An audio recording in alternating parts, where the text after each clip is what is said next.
Hey, welcome back to the Papers Podcast, where the number needed to listen, and in this case to watch, is 1. We look at the world's health professions education literature, argue about them, and other things to try and help you get through your day and your career. So today, the crew is all here. You can see them. We're live. John's had a shower. Linda's had her hair done, and Lara's like rip-roaring ready to go. It's actually Lara's paper. So why don't we just throw right to Lara and see what she's talking about today. Take it away. No, we have to say hello to everybody. They have to say hi. But you can see everybody. Why do you have to say hello? It's like, hi, John. Linda. How are you? Lara, I'm fine. What did you do today? I've had a good day. I've been working on my paper. Hey, John, how are you? You're wasting tape. There's somebody right now who's jogging, who's not watching this video, and is listening to this podcast and saying, I am canceling my subscription of this free stuff. Or they're like, go Varpio. It could go either direction. Either they're in or they're out. I don't know. Well, they could always be cut, you know. I mean, we have an editor and they could edit all of this out. It could happen. Yeah. And that's okay if Samuel wants to do that. Ing problem. So Samuel will sort it out. Because he's a king and we don't deserve him. Can I just put that out there? Like, sincerely? Well, yeah, because he's nice to me. Anyway. Okay. The paper is in the journal Medical Teacher, and it is called Medical Teachers' Identity Learning During Major Curriculum Renewal, a Landscape of Practice Perspective. Now, the angle that they take in this paper is really unique, and I want to just put a little bit of a highlight under it. As we've seen lately, curricula are changing, and that's not new, right? Curricula need evolution, they need to evolve, they need to change in order to stay current. That makes sense. But what we're seeing right now in curricular renewal is that curricula are shifting to take on a social responsibility, a critical consciousness perspective.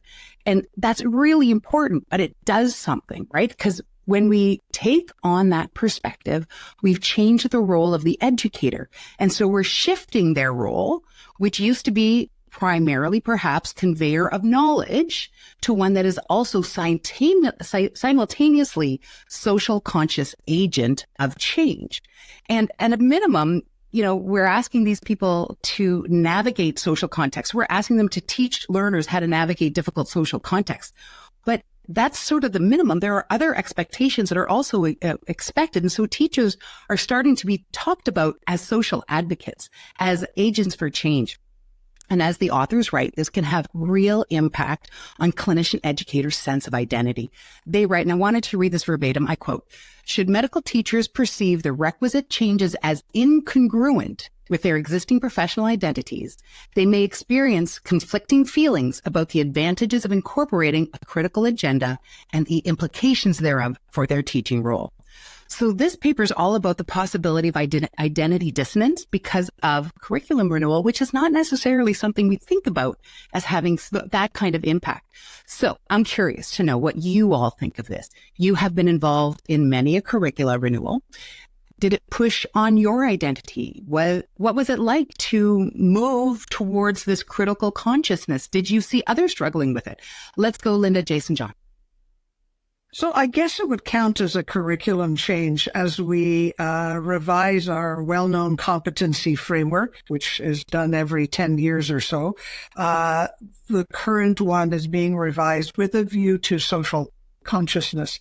And it is causing some identity questioning and also some challenges, I believe, for some of the individuals involved, who I think we have to remember, though, that a curriculum ain't going to change the world. Just like any part of a curriculum ain't going to change the world. And one of the challenges is putting critical consciousness and social awareness into the curriculum doesn't necessarily mean that everything is going to get better, society is going to change. It may be a small factor only. This idea that people struggle with their identity when you change a curriculum totally resonates with me. I've seen it all the time.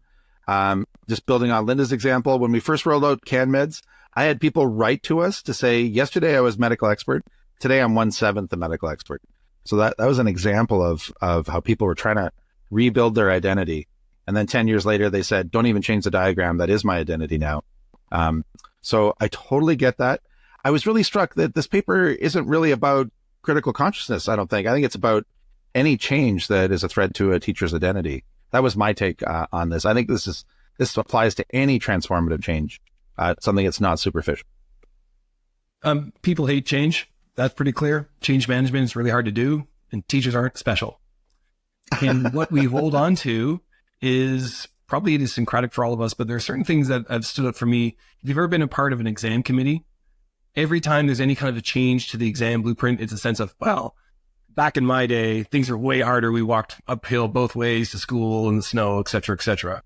Across the lake. Yeah. But there's also the senses of what is the history of who we are and what we have committed to, because it's often a volunteerism element that means there's something really important that's drawn people into these roles, particularly into teaching roles, and not always obligatory, although in some contexts they may. And so the one that stands out for me is resistance to the competence movement, because teachers said, hey, we're teaching for excellence. We want a high standard. We want peers and colleagues that are excellence. And it's a language interpretation, and language is so fluid and so contextualized that specifically the idea of competence to many teachers that reached out to me was, why are we decreasing the standard or the threshold that we're building? And the argument, of course, in CBME, there's no attempt to decrease a standard or threshold, but it was the language that made people reticent and a natural challenger to curricular renewal, which to all of the proponents of CBME and other types of competence types of movements was to say, let's really enhance and grow the educational experience so that we can maintain excellence, but we used a language that people misinterpreted. And so curriculum change is never in this, it's rare to see the vast majority super excited. It's always a sense of, oh, change, I don't like it, so I'm going to be resistant. So, what's really interesting about all your comments, they tee up the conversation beautifully about this paper. But one of the other things I have to just tell you is that one of the reasons I picked this paper is because I was working with someone recently who was interested in studying curriculum renewal and those sorts of things. This is an area in our literature where there's a lot of space for work to be done. So I think, your comments, we're going to get into this paper, but I would love to encourage our listeners that if they're looking for a topic for study and for inquiry, curriculum renewal is just ripe for all kinds of different questions. And this paper is a beautiful example of the kind of orientation you might take that may not seem completely obvious, right? You might think that the obvious question would be evaluating the program and those sorts of things, but this is a different orientation. So with that, we are going to do the super fastest fly through the methods, because I'm dying to get to results and discussion, because the way they use theory is like, oh, it's so nice. But okay, so really quickly through the methods. The data are from a 4-year-long multi-institutional study carried out in South Africa, and they are studying the range of understandings that educators bring to teaching as they interpret the alternative philosophies and practices of the curriculum, including this integration of critical consciousness. For the record, they're going to get my bonus mark for telling me that their qualitative study was carried out, yes, John, from an interpretive paradigm. Love them for it. It's a good bonus mark. They had 26 participants. And interestingly, right, they were primarily biomedical scientists and clinicians involved in the classroom or clinical teaching. They held 9 focus groups, and during those conversations, the participants indicated that there were important voices that were not part of the sampling. They were not part of the study.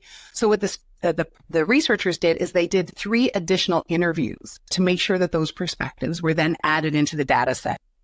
The scholars did, using Brown and Clark's thematic analysis, they did their analysis, and they brought theory into the process after inductively analyzing the data. So they did the inductive analysis to develop their themes or their codes and preliminary themes. And that's when they brought in their theory. I have no real critique of these methods, so I'm going to open up for you for quick comment. Let's go, Jason, Linda, John. Your Honor, that's badgering and leading the witness with a quick comment. There's no problems. Yeah, and that's fine, because this ain't a court of law. Mm-hmm.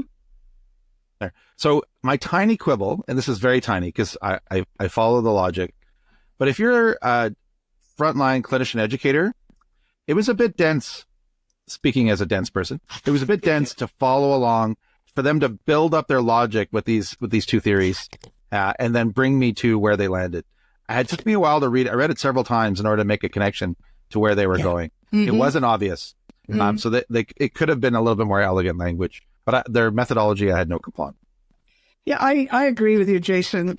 Same thing for me. I suspect they were asked to cut words down, and they maybe took out some of the logical links that then left us sort of struggling a little bit. That was it. I knew you loved this paper because it took them 3 pages to get past their conceptual framework. And I knew that God love them. Running laps in your office, screaming and high-fiving the imaginary friends you have. Because they are my friends. They don't know this yet. They are, though. We're going to wait till imaginary because not many people can love you the way all 3 of us love you, and yet fight your conceptual framework addiction. So, you know what? Hats off to this author group. They have a really tight method section. I want to highlight a couple things. First, they give us no context.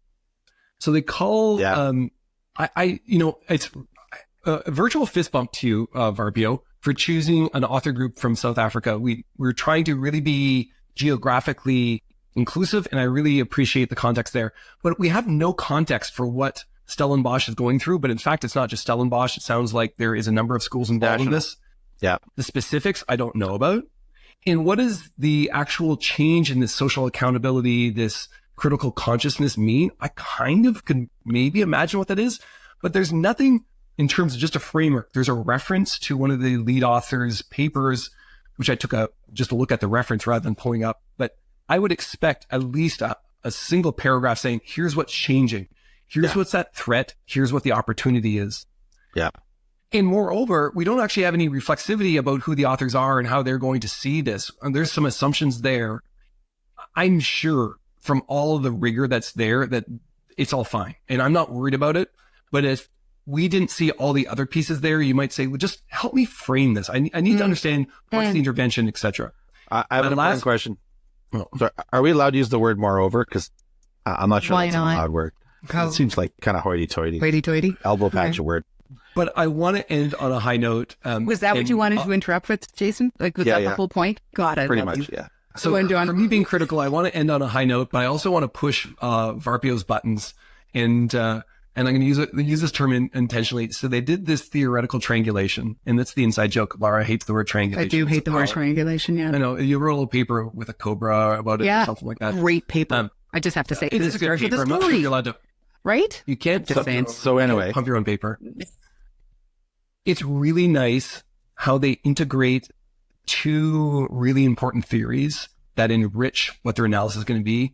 And this is one of the best descriptions of, or one of the best implementations of, I've seen this in a bit of time. So if you're looking at how to integrate theory to see a problem or a concept from multiple perspectives, this is a really great implementation of it. So I'll give them some big my second virtual fist pump this podcast. Okay. So I agree with you that this is a beautiful example of bringing theory into your study. And so we're going to spend a minute on that in just 1 second. But first, we have to go back to John's comment about context. And I agree. Yeah. Because it is a good point. But then one of the things I want to say then is then we're all responsible for doing that, right? So because we can't often, there's a set of assumptions that Western perspectives on how training happens is dominant in the literature, right? So maybe one of the things we need to do is start requiring an appendix. And it can be a short appendix. It can be a paragraph where you tell us a little bit about your context, about, what it's like, what residency, what curriculum renewal looks like for you, where you're working, what you're transitioning from and to, and those sorts of things. But then we all have to do that, right? Like when we're looking at studies of professional identity, that means different in Montreal than it does in Philadelphia. So maybe we should all be thinking about that. Everybody agrees? It's still missing from the paper. Moving on. Yeah. Okay. Not convinced. No, this is okay. This is a moreover. Not a anyway. Moreover. Yes, elbow pads. Okay. Supposedly moreover. So you then to understand at the source, I'm happy to send it to you. Where's Jason, the freaking mute button? How do I mute you guys? No. So getting into the results and the discussion, because I'm going to kind of combine them up a bit. In order to do this, though, I'm going to have to take a little detour through some theory because they really do describe their results through the theory, and it's beautifully done. So please take the time to go download the paper. But in order to do this, I have to give you a very short, very high level review of two theories.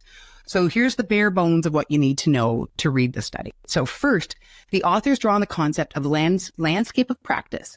And landscape of practice builds on the theory of communities of practice. And I think we're all quite familiar from that. So if a community of practice is a group of people who regularly work and learn together and learn from each other because they care about the same real life problems, then the landscape of practice focuses on how different communities of practice interact and how they depend on each other and how they might even be accountable to each other. So this brings up a concept of knowledgeability. We need to wrestle with knowledgeability necessarily to understand this paper. What you need to know, though, is that the landscape of practice and the communities in there, they have to understand each other. They have to understand how the work in different communities is relevant to each other and how you fit in to that landscape of work. So to do that, Jason, you're just such a problem. What was that? A bunny dropping into a hole? You drew a picture. There's a theory rabbit hole. You can keep talking. I was just visualizing. It's like the translators, like the people doing ASL. I was doing lava. Oh, that was the, okay. Well, I'm sure our listeners are going to appreciate the fact that we're going into that was a bunny. I thought it was something more rude. No, it's a bunny. It was a bunny. It was a bunny. Okay. Yeah, show it to us. It's a theory rabbit hole. Theory rabbit hole. It looks like a button, not a hole. Anyway. You're welcome. So we're going back into the theory rabbit hole because knowledgeability, to understand how this works and where you are, you need three kinds of identification. You need three things, right? So one is engagement. And engagement encourages participation in the practices and the discourses of the communities to gain experience of what's expected of you. Next is alignment. Alignment requires professionals to coordinate their activities and perspectives with the various communities of practices' expectations for competence. And so they connect to a broader system of values, to broader discourses of the landscape. And the last one is imagination. And imagination involves literally imagining yourself as a professional in this landscape. Who could I be? It's your future self. Okay. So engagement, you got to engage. You have to be aligned. You got to imagine. All right. That summary is for Jason because now I've asked him to remember three things because now I have to ask you to remember three more things. Yeah, I can't. They seem like they're the same thing, just different labels. Very similar labels, same letters. They're really not. Just say. But that's okay. That's fine. So next, they also use this a theory called teacher identity theory. And again, I have to thank these authors because this is not a theory I was familiar with. So I went on a whole journey and I had a great afternoon. So thank you so much to them.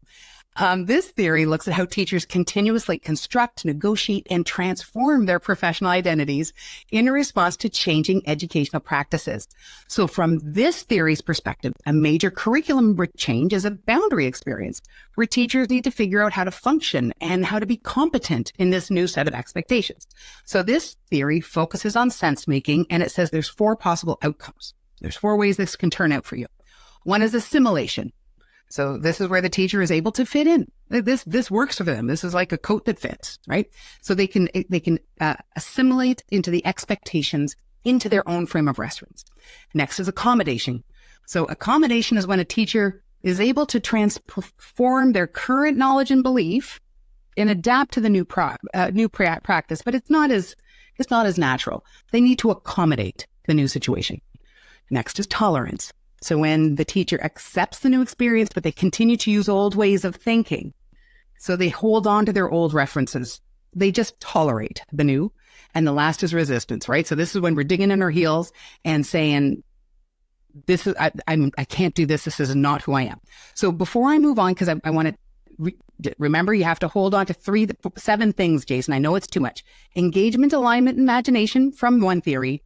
And then assimilation, accommodation, tolerance, and resistance from another. Do you have any clarifying questions before we move on? None from Linda? I actually found like both the landscapes of practice one I think is well known. The teacher identity one I think is actually pretty useful. It is, I think, yeah. I was really struck that this paper could have also referred to the entire universe of change theories that are relevant to education that are not about identity per se. Because there's a lot of overlap there. Nevertheless, straightforward, I actually found that the language was like assimilation and accommodation. I just found the language a little bit, less accessible. Yeah, except you're asking for sociology terms to be familiar to. And if you're a sociologist, Wenger, new last name, or Wenger trainer, probably would say this is all fundamental.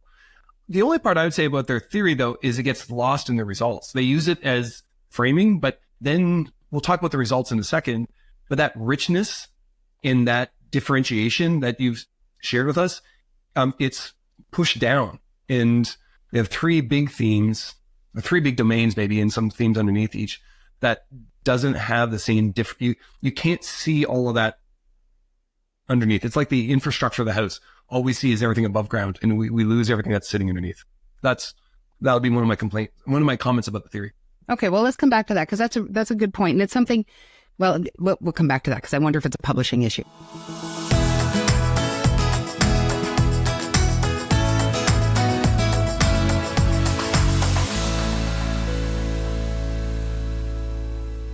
So the authors of the study start with the idea of engagement, of moving into the curriculum renewal process. And some participants had deep-rooted uncertainty about their identity as a teacher that created real resistance to the curriculum change. In fact, some participants alluded to having identities as clinicians and scientists over their roles as teacher. And they talked about how teaching wasn't even part of their employment contract. So for some, the curriculum renewal highlighted that in the landscape of practice, they lived in the interstitial fluids between the old curriculum and the new curriculum, and between the disciplinary community and the teaching community.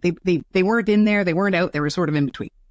And when it came to alignment, to coordinating and connecting their identity with the various communities of practices, systems of belief, participants experienced dissonance between who they were as a content expert and who they needed to be in the new curriculum. And they demonstrated some degree of accommodating. So they tried to accommodate expectations, but there was a lot of tolerance in the results section. Several participants continued to draw on their primary identity as basic scientists and clinicians, and not as teachers. And when it came to imagining the future, I thought that was really cool too. They talked about how they might fit into changing the landscape of practice, but a lot of dialogue and a lot of collaboration. There was a lot of hand-holding that was needed by the leaders to try to bring these teachers into the fold, to modify their ideas of teaching and who they would be in the new curriculum. So for some, it was really hard to imagine this new curriculum and their identity in it. So this is how they took the theories and brought them into their analysis to see how the identities of these teachers changed and were, what they were trying to do with their identities during curriculum change. So since I know you have some thoughts, why don't we go Jason, Linda, John? I'm curious to hear what other people think. I actually thought that there were two really powerful things about this paper. The first was introducing teacher identity learning, which I thought was actually really useful. I didn't find the Wenger theory as useful for this paper, these results. That's my take. The results are fantastic. They capture what so many of us experience with our colleagues who wear multiple hats, and their primary identity might be as a scientist. And then they're asked to do something different because they're teaching in a medical curriculum or a nursing curriculum. I think some of these quotes are really powerful. That's worth reading in this paper. As John said, it made it dense because following along the logic between the theory and the results was kind of broken for me. I had to read it several times. Yeah, I agree with you. I certainly aligned myself with some of the comments and the quotes. My sense is that in the results, they leaned in more heavily to the landscape of practice than to the teacher identity. In fact, the three sections of the results are those first three things that Jason won't remember. But I'm wondering if they could have presented the results in a different way that might have made it clear that they were doing two things. I don't know. Even a table of some sort with a table would have helped. With a 4 and a 3 going across and some quotes in there. Having said that, I love this paper. I love the writing. It was hard work to try and get in there and understand it. I think the results are excellent. I won't reiterate anything that's said here. I would not recommend a table. I think the complexity of what they have, but they can signpost the themes better, because the themes are not actually signposted with a heading or a subheading or even a enumeration of the themes. They have these 3 big domains under the landscape of practice, and they talk about the interpretation using the teacher identity theory under each. And so you can see it if you open 2 PDFs side by side. So you have the methods there and then the results on a different page. But that's a lot of work for a reader. And to identify what those themes are a bit of work. My only small little critique, and it's here just because it's one of my pet peeves. They did the classic thing that as a reviewer, I always flag for, please don't do this. The very first line of the discussion is, this is the first, and then to our knowledge, to apply, and then they something. Please don't do that as an author. That's no justification for why to do work. Just because you're the first to do it doesn't mean it's meaningful. There's a lot better articulation as to why or who cares. And please don't use we're the first to do it as an articulation. A very minor point, but it's a great place for me to jump in on one of my little pet peeves. So thank you all for your comments. I just adore this paper. And you're right there. This is thick research. This is theory informing results and analysis. And it's 2 theories, right? So they had to bring 2 theories, tie them together into a framework, structure it, and then present the results through it. And that's hard work. This is one of those moments where I was like, man, a good diagram might have helped, but this is also a moment when I know that John would have a whole high horse issue about the diagram. And I know I can't draw one. And we just saw that Jason can't even draw a rabbit. So really. Fair enough. Fair, right? That's what ChatGPT's for. Well, that's a whole other conversation. My other point though, is that, one paper clip I had about this paper, and I thought it was a moment that sort of gave me cause for pause, that so often when I work in the field and when we work together with clinician educators and people in medical education and health professions ed, sometimes I forget that there are people who are in the teaching space, who are doing work, who are teaching future clinicians, who really don't think of themselves as a teacher, who really, that is not why they're there. That's not their purpose. This is an add-on thing. And that really, for me, is an important thing to remember. I can forget that. So thanks for that paper clip to the authors. That helped me. And the only other thing I want to say before we go to our ever dubious rounds of voting is like sincerity. Anthea and hold on, I'm going to find the first name. I lost the first name. Mariette. We're friends. They don't know this, but we're really friends because I just love the way they did this study. I thought it was so intelligent and so well done. So I look forward to hanging out with them. I look forward to the chance when I get to meet them at a conference because we're going to have a great conversation. Y'all are invited. It will be a rabbit hole of theory, I hope.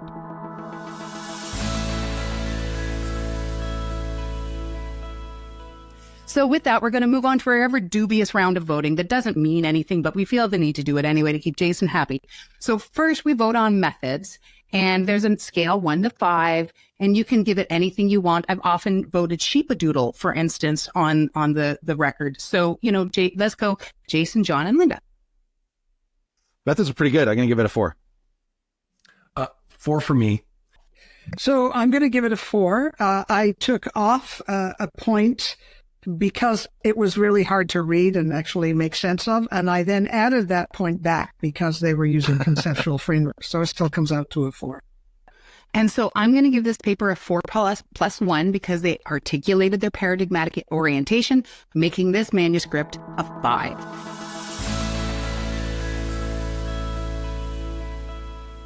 Then we go on to educational impact. Again, same dubious scoring structure. I encourage you to vote with emojis. Let's go Linda, John, then Jason.